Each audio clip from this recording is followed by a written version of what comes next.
bazalwane nginibingelele emuhle Jesu. Hallelujah.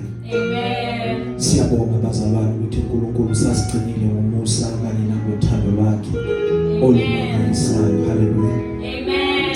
Sibingelele to even abazalwane who will be joining us via Facebook, bazalwane, and YouTube, as well as audio via WhatsApp. Hallelujah, bazalwane. Amen. So esikudecidile noma sikunqumile ukuthi le ntshumayelo sizirekhode and then bese siyazi upload abazalwane sike simise ulive kancane bazalwane. Hallelujah. Amen. So sizoya ezweni lenkosi loku amazwi that the Lord has laid in my heart for today bazalwane.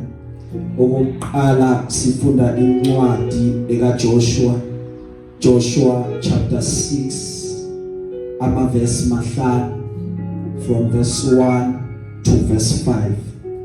Hallelujah. Amen. Siphinde sifunde incwadi yeKronike zokuqala, First Chronicles chapter 14 verse 11. Hallelujah. Amen. iBhayibheli ngesizulu bazalwane lifundeka nansi indlela lithi iBhayibheli from Joshua, iJericho lalivalile amasango alo ngenxa yabantwana bakwaIsrayeli. Kwakungaphumi umuntu kungangeni umuntu. uJehova wathi kuJoshua, bheka nginikele esandleni sakho iJericho nenkosi yayo namaqhawe anamandla.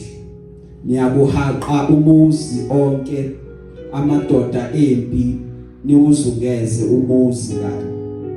Uyakwenza njalo izinsuku eziyisithupha.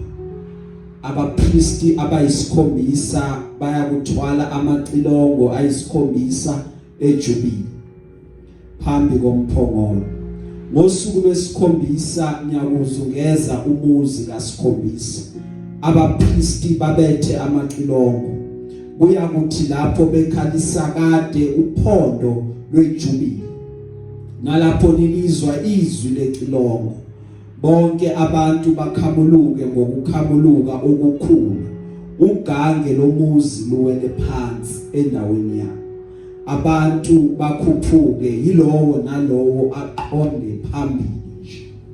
Hallelujah. Amen. First Chronicles chapter 14 verse 11 lithi iBhayibheli base benyukela eBaal Perazim uDavide wawachitha. uDavide wathi uNkulunkulu ufohlele izitha zami ngesandla sami njengokufohla kwamanzi. Ngalokho baqamba igama laleyo ndawo ngokuthi iBaal Perazim. Singavala amehlo. Nanti izwi lakho uNkulunkulu wethu, sibusise ngalo, uphinde usuthise umphefumulo wethu osukwini lwanamhlanje. Siyakubonga ngalo, khuluma ngalo ke Nkosi, kwangazuthi uyaqala uphinde ubusise, even Father God Almighty, every ear ezozwa lo mlayezo ngegama lika Jesu waseNazaretha. Thank you for being God. Thank you Baba ngokuthembeka ngendlela othembeke ngayo, in Jesus' name. Amen. Amen. Hallelujah bazalwane. Amen. Njengoba siqhubeka siphila sihamba in life, kukhona izimo kanye nezinto eziba ithiyo noma certain kind of barriers. Kunezinto ezihamba zivale ukuze kungenzeki ezinye zezinto. Hallelujah. Lapho sidinga into ezofika iphule those barriers, isuse lawo ma barriers, because kukhona ama barriers amabili. Kukhona lawa a physical ukwazi ukuthi uwabone, kube khona imikhawulo engekho physical but spiritual esezweni lika moya ongakwazi ukuyibona. Iyona eyenza ukuthi ezinye zezinto zingakwazi ukuba zenzeke. Kufana nomuntu athi hayi angisakwenzi lokho, hleze ngihluleke. It means ukuthi already usebeke ini ibarrier ukuthi la kusho ukuthi angisakwazi ukuba ngiphumelele. Ibarrier yakhe ayibonakali ezweni lenyama, but ngokukamoya it is already there, it is already set. That is why udinga into ezofika igqobhoze bese iyaphula all these barriers so that you can be able ukuthi uqhubeke uye phambili. Kukhona izinto ezingabamba impilo yakho uthi uma ubuka ubone ungaqhubeki, uthi mawubheka ubone ukuthi kwangazuthi angiprogress. It is because kukhona lezi zinto ezibambe ini impilo yakho, and until you face them and overcome them, impilo yakho it means ukuthi kahle kahle ayiyi phambili. Hallelujah. Indlela yempumelelweni, the way life is built, yakhiwe ngendlela yokuthi kube khona la sidlula khona, kube khona la sidevelopa khona, and most of the time indlela yempumelelweni ayivamisanga ukuthi belula. Ivamisa ukuthi kwezinye ikhathi ibe nzima, ivamisa ukuthi kwezinye ikhathi kunyukele singazi ukuthi siyocina sinqobile yini, because that is indlela eya empumelelweni, so that you can appreciate the journey ukuthi la ngadlula khona I know what it takes. That is why we appreciate la senkhona. I remember uIsrael ezophuma ezweni lobugqila aphuma eGibhithe. Lithi iBhayibheli uma eya ezweni lesethembiso, number 1 bekade kukhona indlela uIsrael ayaziyo ezomthatha imikise ezweni lesethembiso. Leyo ndlela ibikade ithatha 11 days. Number 2 kukhona indlela ebekade yaziwa yini isitha. Leyo ndlela yile uJehova wabahambisa ngayo, akabahambisanga ngale ndlela uIsrael abekade yazi, but uJehova wakhetha indlela ebekade yaziwa yisitha. Leyo ndlela leyo izobathatha 40 weminyaka. Hallelujah. Because sathi sitha uma sibuka sathi uhambile uIsrael simkhululeleni bese baqala bayisola, but noma ehambile uphume nganansi indlela asisuke simgijimise sizomthola endleleni angakafiki kude. Why? Because we know indlela ayithathile, indlela zethu azizukuphambana. But now the challenge was it took them a very long time to get to that promised land. Inkinga yethu esinayo enkulu, our biggest challenge is facing izinto esingakaze sabukana nazo.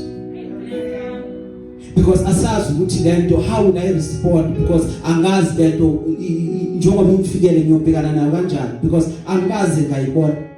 Abanye bethu bathi angazi even ngezwe ngayo, but why did you choose ukuthi yenzeke yehlele mina ibe khona lento empilweni yami? Now the biggest miracle ukuzithola uphila, usurvive. Number 2 ukuyithola uphuma ngenxa yokuthi uNkulunkulu enza indlela nala ungasaboni khona ukuthi indlela beyiyoba kuphi, but uJehova enza indlela uyigcine uyibone sewuphumile uthi how ngiphumile. That is a miracle. Hallelujah.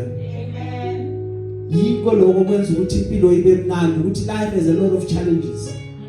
And then bese uNkulunkulu beqhubeka esinqobela zonke lezi zinto kula sijabula khona, and then nokholo lwethu bese liyakhula ukuthi ha uJehova kusho ukuthi usesenathi, uJehova usahamba nathi, uNkulunkulu akakasiyeki. Nalapho thina indlela singasayiboni uJehova uyayiveza indlela, ngoba uNkulunkulu uyakwazi ukuthi avule indlela nala thina sithi indlela ayikho, nala singazi ukuthi thina kuyokwenzeka kanjani, but uJehova already answer unayo. Abantu baze babuzana ukuthi kanjani, it is because uJehova has already planned lento le, uJehova has predestined it from kudala singakabikho ukuthi indlela yokwazi ukuthi siphume nayi, bese uJehova esikhomba ukuthi ukuzudlule la udinga 1 2 3 4. Hallelujah. Angithi uyashezwe lakhe athi yena wenza indlela kwahlonga sibi, wenza indlela nala kungekho khona ukukhanya, aphinde avule imifula kwahlonga sibi endaweni okuyi desert la kuthiwa khona amanzi awekho, but uJehova is able ukuthi athi makube khona ini amanzi. uma siqalekile thina uma thina singazi ukuthi siyokwenza njani uma thina singazi ukuthi siyothini yena uyazi ukuthi uzothini ngoba uNkulunkulu wethu ayikho vele into emsurpriseayo nothing catches him by surprise already he knows already besekazi ukuthi what is to come because uNkulunkulu okhona endaweni zonke uNkulunkulu elithe iBhayibheli ilihlo lakhe lifinyelela endaweni zonke. Into esifuna kakhulu is to know and understand ukuthi how do things happen in life izinto empilweni zenzeka kanjani. Once we get to understand ukuthi izinto zenzeka kanjani then siba right because ilekhe understanding yethu ukuthi as understand ukuthi how do we move forward how do we change izinto yenza ukuba sibe frustrated and once saba frustrated then asafunction right ezinye zezinto kithi azisebenzi nakahle. Okay, before ngikhohlwa umyalezo wanamhlanje uthi nje uJehova noma uNkulunkulu uzokufohlela. Iningi lethu sifikelwa izimo ezingakazi zasifikela before. Okusithusa kakhulu ukuthi we don't know ukuthi makuthiwe ngiyaphuma la ngiyophuma kanjani. I don't know what to do. Angazi ukuthi ngithathe ini ngihlanganise la. Ngiyamcabanga uJosepha athathiwe wafakwa emgodini abafowabo athi ubheka ka left abone kumnyama athi ubheka ka right abone kumnyama bese abuke phezulu abone ukukhanya okuncane athi oh lapha kula vele bangifake khona ile mbobo abangifake ngayo but I have a question ukuthi ngiyophuma kanjani kulesimo engifakwe kuso. I don't know mina ukuthi ngiyophuma kanjani because vele azange zayikhiphe yena uJosepha but wabiza ukuthi abafowabo baphinde babuye bazomkhipha njengokumfaka kwabo kuphi emgodini. Some of the things that even esibhekana nazo eziba iproblem or eziba ichallenge izinto kithi ezifike ziqale kancane ulokuwenza ulokuya ujwayela igcine sekuba ihabit ongasakhona ukuthi how do I move away from this thing ufuna ukuyeka kodwa athi umuntu akusalekeki okusho ukuthi sengenile ngangena deep sekunzima ukuthi ngiphume indlela ephumayo angisazi ukuthi ngiyophuma kanjani ngoba baningi abantu abenza izinto but abathanda ukuzenza. Amen. Benzothi nje uJehova uzokufohlela. Amen. uNkulunkulu wethu akukho kumhlulayo. Our biggest challenge is thina we place limitations on ama functions kaNkulunkulu. Sithi thina uma siyothandaza sibe already ses decide otherwise. We are just praying sometimes just to pass time without even actually believing ukuthi umthandazo unamandla. But into bekade idingeka is to come to God ngenhliziyo evumayo, ngenhliziyo emthemba ngokupheleleyo, ungamdoubt, ungamsekengezi, uthi baba ngishushile ezwini lakho bese uJehova enze njengokusho kwakho ngobani ngoba wena uyakholwa because into edingekayo ukuze uNkulunkulu athinteke bese uyanyakaza emandleni akhe ukukholwa. If you have faith then you have everything. Amen. Don't doubt God. Amen. Don't second guess uNkulunkulu. Noma isiphi isimo ongazithola ungaphakathi kuso uma usithatha usilethe enkosini uNkulunkulu uyakusathenda. Amen. Hallelujah. Amen. Thatha ukukholwa kwakho your faith uyihlanganise namandla akhe ngoba vele wena amandla unawo you know ukuthi amandla unawo but you believe because if belief yinto emile enganyakaziseki engamuveki ukuthi I believe in this. So when you take that belief uyihlanganise namandla akhe then uNkulunkulu uzokwenzela isibonakaliso kanye nesimangaliso. Why? Because you have faith ye belief ukuthi lokakushilo uthembekile ukuba akwenze.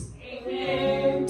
Hallelujah. Amen. uNkulunkulu uyasifaka emene singazi ukuthi siyokwenza njani. uNkulunkulu kwesinye isikhathi uyabasusa nabantu abangaba namandla okwazi ukuthi basisize so that sizobona ukuthi kahle kahle vele amandla omuntu asiwadingi kodwa into esiyidingayo amandla akhe. That is why kumele ukuba sibalekele kuye so that yena azothola lonke udumo once he has attended even our case, because lezi zimo ezihlula neqaka abantu yizona uNkulunkulu aspecialize kuzo. uNkulunkulu is a God of the impossibilities. Into ebukeka impossible, that is where uNkulunkulu athi this is my turn and my time to work and to specialize.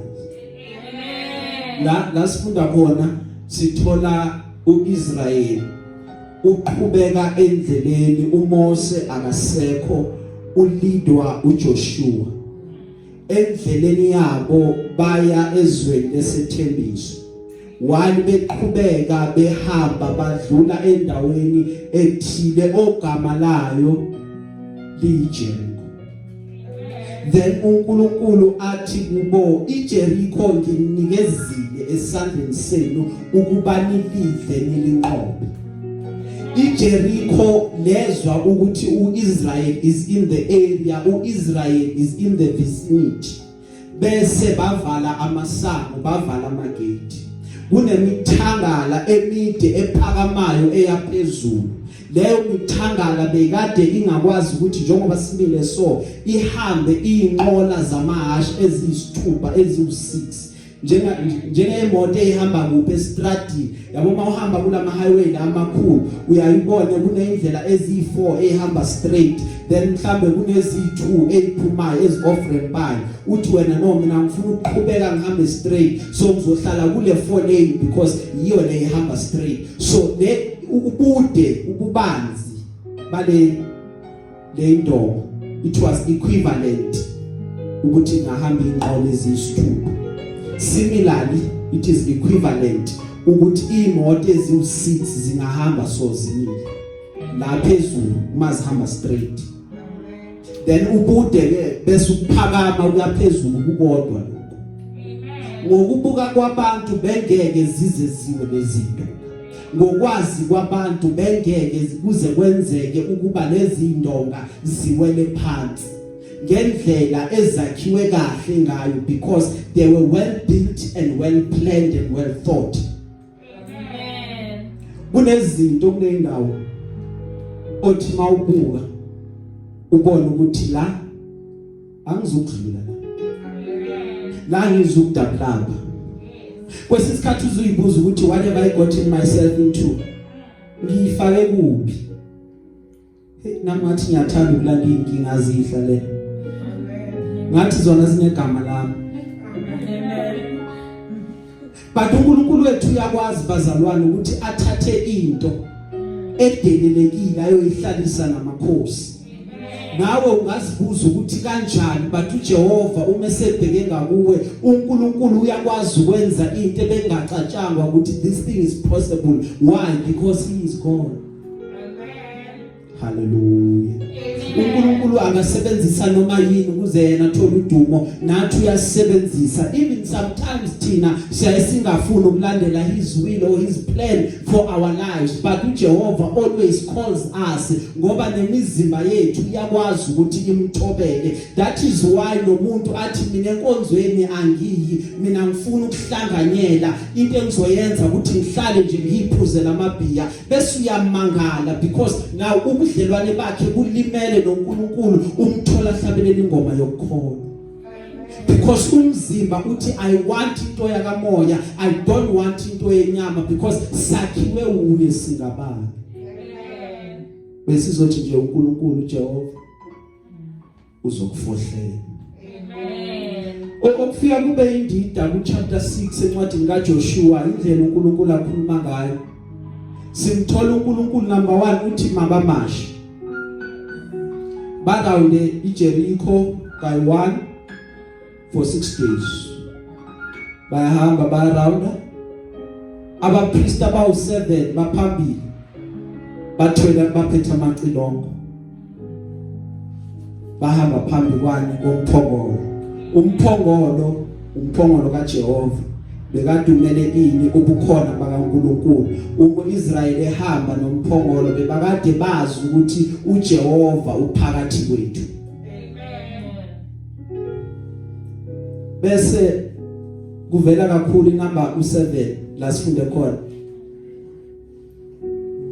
U7 sizokhumbula ukuthi inamba ekuphelela kukaNkulunkulu. Ngoba ngosuku lwesi7 uthi uJehova bazomasha not kayi1 but bazomasha kayi7 abazi ukumasha njengasemhleni bese abapriest bashaya amacilongo baphinde bakhalise uphondo lwejubili isikhathi eside bese wonke umuntu uyamemeza ngokumemeza okukhulu emva kwaloko bese indonga zaseJericho ziyadilika ziwela phansi bese umuntu nomuntu uyagijima marching forward. Uma umuhambe noNkulunkulu isikhashana sometimes God will speak izinto kuwe ezingayenzi sense. Kahle vele injongo kaNkulunkulu akusibona ukuthi enza izinto ezenza sense ku human mind but ukuthi enza izinto ezizobonisa amandla nobukhulu kanye nokuhlakanipha newisdom yakhe ehlukile kungabantu.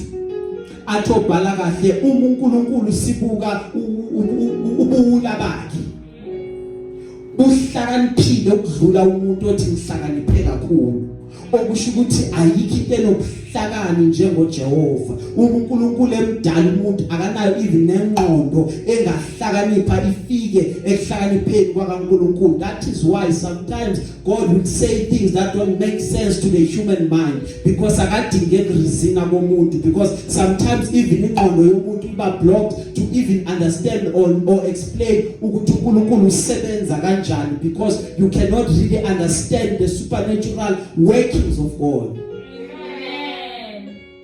Hallelujah. Amen. Sometimes you will even reach a place or indawo la uzozibuza khona ukuthi inkosi kanti ukuphi. Jehova yini ngathi uthulile. La ngidinga khona impendulo ngibona ukuthi ngathi uNkulunkulu akaphendula. Kanti uJehova kunezinto asayilungisa so that you can move forward to the next level because uNkulunkulu akabi moved kangako by our emotions but uJehova uba moved by injongo yakhe ukuthi kube nento efanele kuba ayidinge ukuthi ifezeke ngokuphila komuntu. Mangikwenzele nasi sibonele lithi iBhayibheli lo wesifazane bekade ehlushwa umgcako wakhe umehlushwa wakhala kwafika indoda yakhe yamnikeza ukudla imuphuzo okuningi wathi ngiyakubonga ukudla wathi hana ukhalelane hana why udazuluke kangaka yini inkinga yakho hana why nosizi kangaka ahlushwa into eyodwa ukuthi uPenina umile la uyamkholodela uthi awunamntwana wena uzala wayenkosini eyothandaza ethandazela ukuthi inkosi nangu uPenina ngiphi umntwana Jehova uJehova wathula lithi iBhayibheli wasivala isibeletho sakhe wangazala. Why? Because into bekade imqhuba izi uma mina sengizele lo okhuluma kabi nami uzothula. Wathula uJehova kwathi impendula yikho ngoba kuyenzeka kufike ezinye ikhadi lathula khona until waze wakhula ngokucabanga wathi hayi man umthandazo wami upositioned ngendlela wrong because iBhayibheli yasho ukuthi sometimes siyacela enkosini sometimes siyakhuleka enkosini kodwa lokho esicelile asikwenzele ngoba sicelanga ngendlela efanelekile because once umuse senokuthi ngicela lokho Nkosi so that ngizoprove ipoint uJehova leya kayingene yakho. Hallelujah. Amen. We should pray to prove a point until one was what no man. Let me move away from wanting to prove a point. But God, mama ni puntwa. You will give me a son. Mina Jehovah, I will give you a prophet.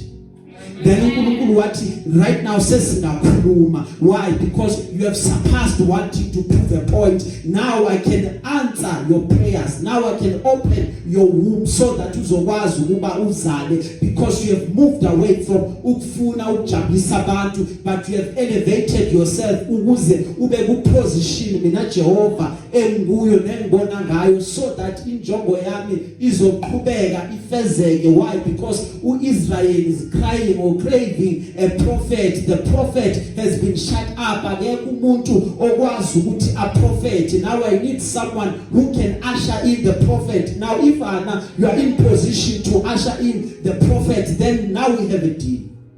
Amen. Hallelujah. Amen. Sometimes God keeps quiet. Uyibambe le. While esakulungiselela ukuthi akumove to the next level. Bakhulume konke benze konke. But uJehova thule. Because inkulu lento uNkulunkulu asakulungiselela yona.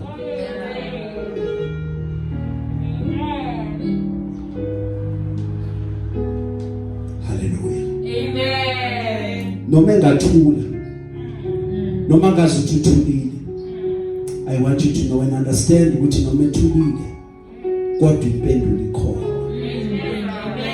AbaseJericho bavala amasango ngenxa kaIsrael. Bakhiya amagate abo bahlala phakathi. Kungekho umuntu who was leaving the city of Jericho. Abafuna ukuthenga bathenga phakathi. Abafuna ukwenza noma ngayini bayenza phakathi. Bakhuphukele phezulu kuma towers. Bahambe bame khona bayobuka uIsrael eMasha. Uma bebona uIsrael eMasha nawo baba nombuzo ukuthi kwenzakalani lento esibonayo kungani sibona. Becabanga ukuthi mhlawumbe uIsrael unqanukelwe ulayini, mhlawumbe uIsrael intambo yakhe ayisafiki kuparafini, mhlawumbe uIsrael uphephukelwe irufu. But ungekho abazombuza ukuthi sobuza bani, why labantu beMasha, why balokhu bajikeleza ngapha bakhuluma bathulile ende baningi. Because that thing alone cries for attention ukuthi sinake. Hallelujah. Amen. But I mhlawumbe khona la ibani singasakhanyi kahle khona. Hallelujah. Zisize mntaka baba nawe. Ulalela uNkulunkulu ukuthi utheni kuwe. Because uJehova always has a way. Uyakhuluma uNkulunkulu. Kubiza abantu abamlalelayo. For every time and every season God is saying something. Are you sensitive enough now to hear the things of the Spirit? Masingabi nokwesaba bazalwane. Jehova unathi endleleni yonke. Sihambe ngamandla nokuqonda ukuthi uNkulunkulu wethu akazi ukusishiya asiyekelele. Hallelujah. Baqala bamasha uIsrael Sunday wamasha. Kwaze kwaba yiFriday. I'm just choosing nje ukuthi ngithi la kwenzeka khona lezi zinto usuku lwangomgcibelo. Because akusho iBhayibheli nje sekushona. Because iSaturday yangithi ibikade ihlukanisiwe kuyiSabatha. Kuthiwe losuku lweSabatha ningenzi lutho. Hallelujah. Amen. So bamasha until Friday ebusuku. Saturday ekuseni bezwa abaseJericho baphinde babona okuhlukile. Because uIsrael sekanengoma ayihlabelelayo. Bebangasamashi bathulile. But sekunomsindo abawenzayo. Baqala bamasho kokuqala. Bathi hayi sesibajwayele bazoyeka. Bathi 2, bathi 3, bafika ku6. Bathi how namhlanje balokhu beqhubeke bamasha. Bathi how naku kwe7 baphinde bamasha. How emva kwaloko bakhalisa ijubilee. Bashaya amaqilongo. Bamemeza ngokumemeza okukhulu. Abanye bacula khona lapho. iJericho yamangala ibona indonga zayo zonke ziphahlazeka phansi ngoba uIsrael abe nomsinda ewawenza. Isambulo ngaphuma naso kuloko ukuthi mawubona indonga empilweni yakho, ubona izinto engafuni ukugudluka, ubona izinto engasuki, hlenze isikhathi sokuthi nawe uyomemeza emfihlakalweni, ubiza uJehova wakho uthi baba ngize kuwe, ngizozendlala kuwe, ngibiza wena, ngizomemeza wena right now ukuthi Nkosi ngenelela esimeni sami. Uma umbizile bese uyezwa, bese wenza njani, bese uyasabela, bese aqede enza umsebenzi. Amen. Hallelujah. Amen. Umdumisa uNkulunkulu, there is a shift eyenzakalayo in the atmosphere. Simdumisa nini uNkulunkulu? Abanye baye bacabanga ukuthi hleze izinto zihamba kahle kufanele ukuba simdumise, but iqiniso ukuthi noma zibhede izinto, noma uthi uyabuka ubona izinto zingahlangani, uyamdumisa uNkulunkulu ukuze azoguqula amatafula empilweni yakho, because indumiso le esilethe enkosini bazalwane ngokwesimo somuntu masingabuka umuntu iyahluka, ayifani indumiso elethwa umuntu wezinto eingahlangani nendumiso elethwa umuntu onako konke. Amen. Ngoba even noma ungaba nemali emaphaketheni, indlela oresponda ngayo iyahluka. Hallelujah. Amen. Yabo umuntu onemali akakhwehleli isinomi kanjalo. Akakhwehleli isinomi kanjalo. Nongale difference. Lo manamali ngiyazwa ngathi khala amakorokodi makakhwehlela ngamathini, yabo. Ngoba ini mala yikho. Akakadanga lutho. Amen. Yokhwehlela. Mara lo nemali uyayigada. Mezokhwehlela ukuthi woho, hayi mambane ke. Amen bazalwane. Hallelujah. Uma sidala uJehova sidalela ukuthi silethe indumiso kuye. Sizela ukuthi sizomdumisa uNkulunkulu. Ngaphandle kokuba simdumisa sinabo kunye singakwenza. Sizela ukuthi sizothi kuye bayede uNkulunkulu ukufanele udumo. Yize abanye abantu bakuhlubuka Nkosi, kodwa mina ngiyohlala. Kunomhlabelelo wakudala bekade uhlatshelelwa uthi ngokulandela Msindisi, noma abanye bekudela mina kodwa ngiyolandela. Mina ngohlezi njalo ngihleli la kuwe ngoba wena uyinkosi kimi, uyabusa kimi. Hallelujah. Ukuthi ungavumeli noma ngayini ingene phakathi kwakho nendumiso ozoyinikisa enkosini, yala nendumiso yakho. Ungavumi ukuthi kufike izinto nezimo ezizophazamisa indumiso efanele ukuthi yamukelwe inkosi. Amen. Hallelujah. Amen. Umphakamisa uNkulunkulu, umdumisa, indumiso yakhe ifike enkosini iqede yenza umsebenzi. Kunezinto ezenzakalayo. Lithi iBhayibheli uIsrael sekamdumisile uJehova wayehamba eraunda izindonga zaseJericho. Lithi iBhayibheli waqhamuka umoya washaya phansi izindonga, bamangala abantu kuza kanjani ngoba lezi zindonga zakhiwe kahle. Ingabe labantu bebakade baphethe amabombu? Cha, bebangaphethanga amabombu abonakalayo, kodwa bebaphethe ama spiritual bombs awathi uma aqhekeka noma aduma noma akhala bese kwaba khona into eyenzakalayo, kwaguquka isimo sakwaIsrayeli. Amen. Amen. Hallelujah. Amen. uNkulunkulu wethu bazalwane uqamba amasu wokuthi nalapho sengasabonakala ukukhanya, bese afike yena aveze ukukhanya nala sesingasabona ukuthi thina siyophuma kanjani, siyobona senze njani, but uJehova wethu akaphelelwa, unguNkulunkulu ohlala njalo onamaqhinga. Amen. Angithi uJehova osibolayo Yes. nasodondweni lokunqoba. Sinqoba nje ingoba siholwa uye. Ngikhumbula ngelinye ilanga uJonathan wahamba nomphathi wakhe weyikhali, wathi asambe siwelele ngaphesheya siye kumaFilisti bahamba nje bababili amaFilisti maningi wathi asihambe ngifuna kunento engifuna ukuyibona engikholelwayo ngiyakholwa ukuthi singawanqoba lawa maFilisti yize sibabili ngoba iyodwa into engiyaziyo uJehova uyakwazi ukuthi anqobe impi ngabantu abayingcosana kanti futhi uJehova uyakwazi ukuthi aphinde anqobe impi ngabantu abaningi and for sure uNkulunkulu wayenqoba impi ngabantu ababili. Amen. Hallelujah.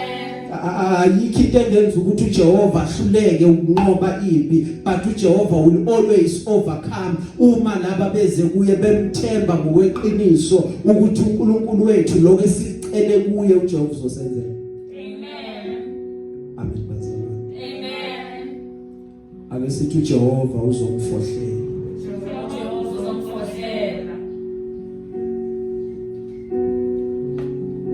Hallelujah. Amen. Masikhumbule njalo ukuthi ngoJesu sizodlula kukona konke. Amen. Okwethu nje ukuthemba lo waseCalvary. Okwethu ukuthemba lo wachitha igazi ngesimanga sethu. Zonke izimo esibukana nazo they are just for a time being. Zonke izimo esibukana nazo ziyadlula. Zonke izimo esibukana nazo azizukuhlala nomphela. But uJehova uzoma nathi. That is why kumele siqhubeke simkhonze singaye kumkhonza noma ngabe kunjani. Hallelujah. Amen. Ngifuna ukuqonda ukuthi ngenxa yokude bendlela kukhona izimo ezizovukela. Lezi zinto nalezi zimo uma sezibe khona kuvuka umbuzo kuwe ukuthi kanti uNkulunkulu kuphi? Kube khona another view yokuthi wena ukumthemba kwakho kukangakanani. Uyakwazi yini ukumthemba ungambonanga? Uyakwazi yini ukumkholwa engashongo lutho? Uyakwazi ukuthi izwi lakhe liqinisile liphelele linjalo na? Zizoba khona lezi zinto. Zizoba khona lezi zimo singeke futhi sayibalekele.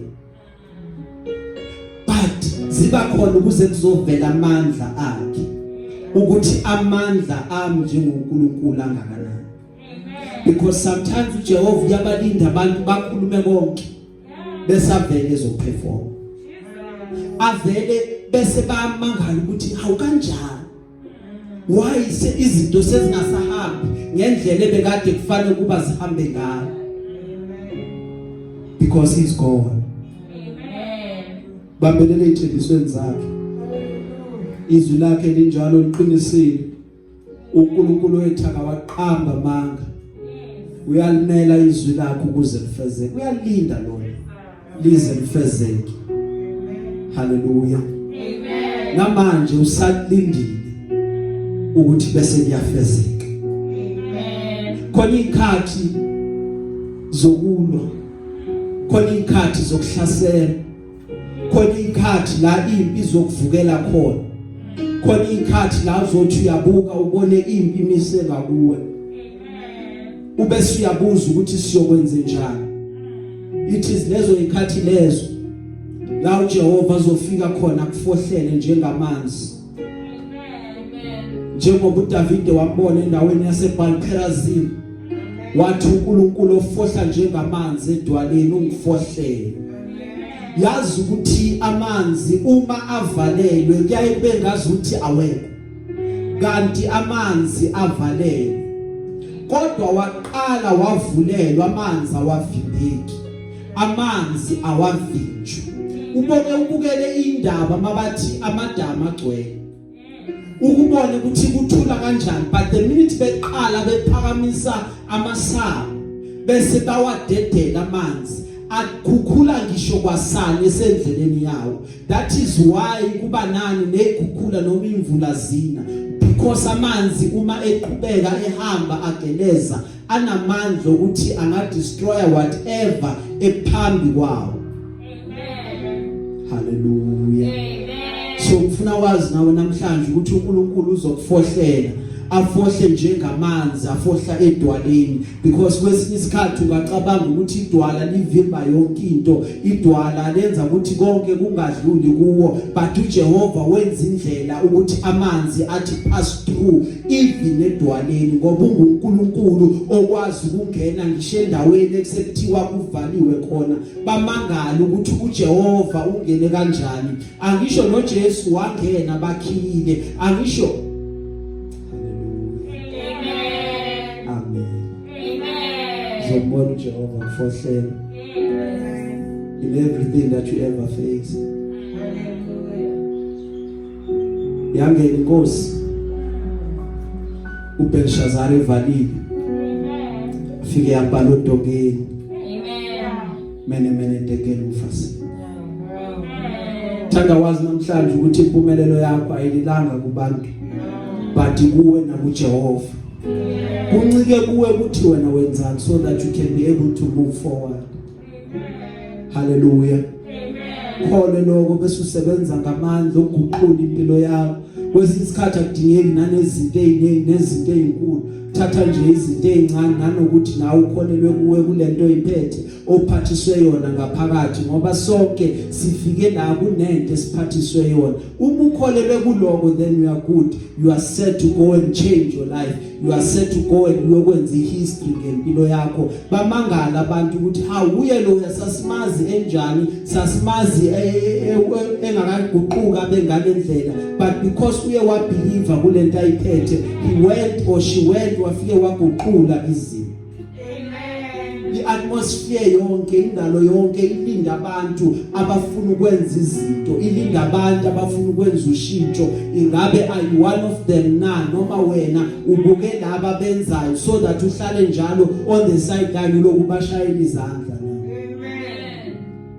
Vuka uqhubeke. Amen.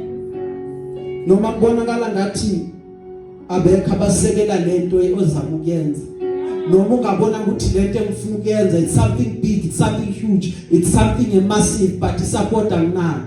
Amen. Ubeke uyenze. uJehova uzobavusa endleleni laba bazokweseka. Amen. Sesigcina ke bazalwane, uNkulunkulu sekathe kuwe, this is your time yokushintsha impilo yakho. Akukho ukubuyela emuva, akukho kungaguqula lokho. When it's your time, it's your time. When it's your turn, it's your turn. Uma kunezinto ezinegama lakho sezibizwa, zimele ukuba zamukelwe nguwe kuphela. Uyakhumbula uIsrayeli wahlala isikhathi eside eloku around intaba yaseHoreb, waze wakhuluma kuye uJehova wathi sengihlala isikhathi eside kule ntaba, qhubekani ephambili because nisamelwe yizwe la khona kukhona ubisi, la khona kukhona uju, niyofika nini lokhu nibhizi nalentaba. Jehova uzongenelela esimeni sakho nalapho ungaboni khona wena kahle, ubona ngathi ezinye zezinto zingaphezulu kwamandla noma ukwenza kwakho, uJehova uzongenelela. Hlala kuye naye ahlale kuwe. Hallelujah. Amen. Mawungazi ukuthi what to do, sonke siyafika lapho. God knows what to do. Amen. Nalapho sekwehla khona inyembezi, nalapho kuphela khona amandla, mtshela ukukhulu bakhe uthi ngiyakwazi umkhulu wena, awuhluleki wena, awuzukuvuma ukuba izwe lihlekise ngapha, awuzukuthula wena kungabi khona impendulo, njalo uzophendula. Mina ngingowakho, wena ungowakho. Wangithanda mina ngingazi lutho, wangithanda mina ngisesonweni, wangibiza bothanda, namanje awuzukungiyekelela. Uyoba nguNkulunkulu benguJehova. bayomangala babone izinto zami zilunga, bayomangala babone ezinye zeindaba bathi kuvaliwe, ezinye zeindaba bathi khiwe, babone ngingene kanjani. Yingoba mina ngihamba nawe, ngiyakwazi wena ulungile, wena unothando olumangalisayo, usuku nosuku umusa wakho musha njalo kimi. Uthe mawungibuka wangibuka wangithanda, namanje uzoyigcina impilo yami. Mina ngizokwenza ukuba ngihlale nje ngamaphansi kwamaphiko akho bese ngiyavikeleka. Engizokwenza ukuba ngiqashe kuwe, ngiyazi ukuthi akukho kuyangilimaza, ngiyazi ukuthi akukho kuyangithinta ngoba wena unami. Kunentonga yakho